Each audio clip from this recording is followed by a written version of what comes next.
cars of the late 70s especially were so absolutely and unutterably awful. This was their idea of a town car, 94 feet long and powered with a V8 engine, just what you need right after an oil crisis. We just filled it up. Look what it did to this petrol station. And would you just look at the lines? This was obviously drawn by someone who had a ruler and an HB pencil. I would love to have seen the creases in his trousers. I bet the parting in his hair was something to behold as well.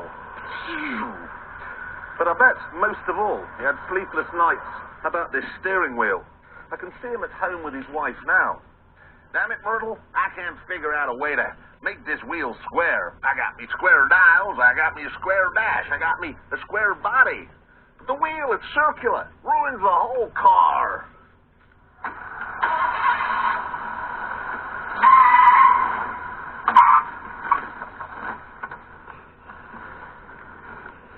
It doesn't, actually. What ruins an already very nasty car is the suspension. If you can imagine sharing a waterbed with a baboon that's just been doused in itching powder, then, and only then, can you begin to get the picture.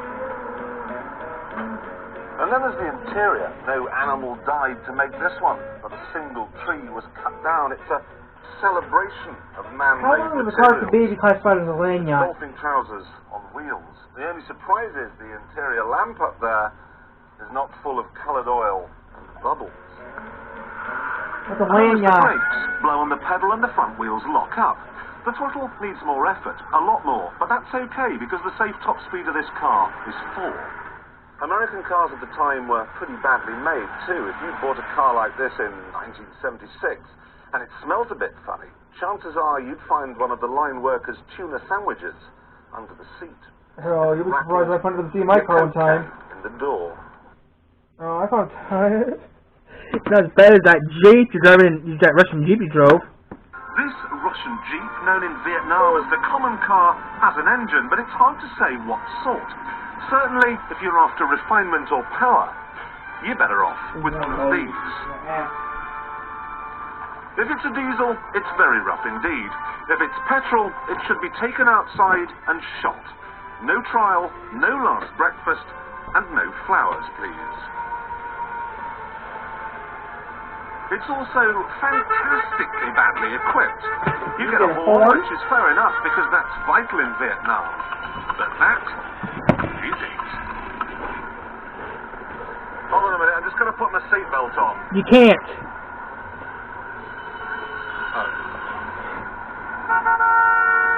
I'm just going to slide it into fifth.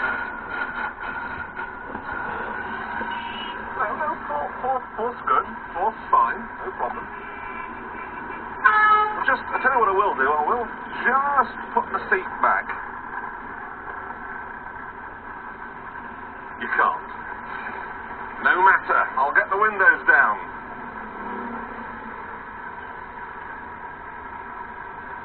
Now.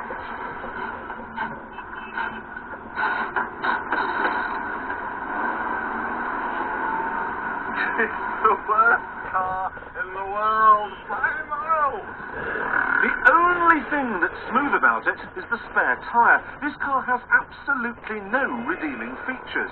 And things get worse because you can rent the damn things from, it must be said, a rather strange place. The Marxist-Leninist Institute. But let me give you a Judith Chalmers-style tip here. Don't bother. Avoid it like you would avoid a bubonic rat. Small wonder the Vietnamese were glad to see the back of it. In recent years, we've lost sight of what small car really means, because the Fiat 500 is absolutely chuffing piccolo. It's just 275 millimeters, that's less than your school ruler, longer than a smart car. But this has 4 seats, and it weighs just 470 kilograms, around 2/3 of the original Mini.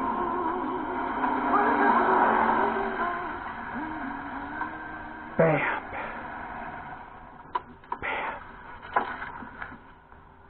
It really is very, very simple. The engine is an air-cooled two-cylinder job mounted here in the back, same as the Beetle's was, and for similar reasons. The earliest cars developed a widow-making 13 horsepower. But don't worry, because this one is a bit later and has 17. Maintenance was intended to be very simple. In the more rural areas of Italy, corner shops would stock essential Cinquecento spares, spark plugs, belts and what have you, rather in the way that these days you can buy a sat-nav from Sainsbury's. What? We think of it as being incredibly cute, but Dante Giacosa did not design it to be this shape so that we would go uchi kuchi coo. He did it this way to use as little sheet metal as possible, because in 1950s Italy, steel was expensive. And that brings us to this fabric sunroof, which was not an extravagance, and it wasn't an option. You had to have it, and it was there because fabric is lighter and cheaper than steel. Avanti. The 500 was launched in 1957 with the aim of being the Italian people's car, a four-wheeled version of a Vespa scooter. And while the KDF Wagen and the Trabi were cheap, they were, it has to be said, about as cheerful as your average Sean Penn film. The 500 was fun. In the way that the Trabant reminded you of you and your ideology's failings, the Fiat Cinquecento seemed to confirm that a simple life could be one of unalloyed joy. But it's in the narrow, cobbled streets of the city that this proto-smart car really comes into its own. And you can see why. I mean, this is an ancient city. This is part of the Italian Renaissance. Some of the roads are tiny, but look. Here we go, room for two. The Fiat 500 is a potent symbol of Italian utilitarian chic, the Latin driving temperament, and creative solutions to everyday parking problems. Stuck for a space? No matter. Thanks to the 500, you can squeeze expertly into any gap without a care in the world.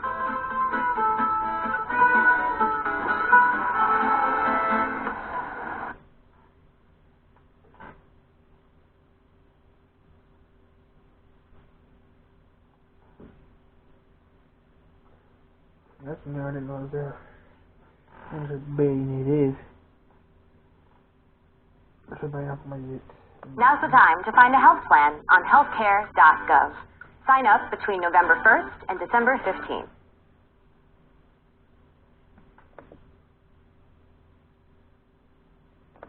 I'm going to do naps.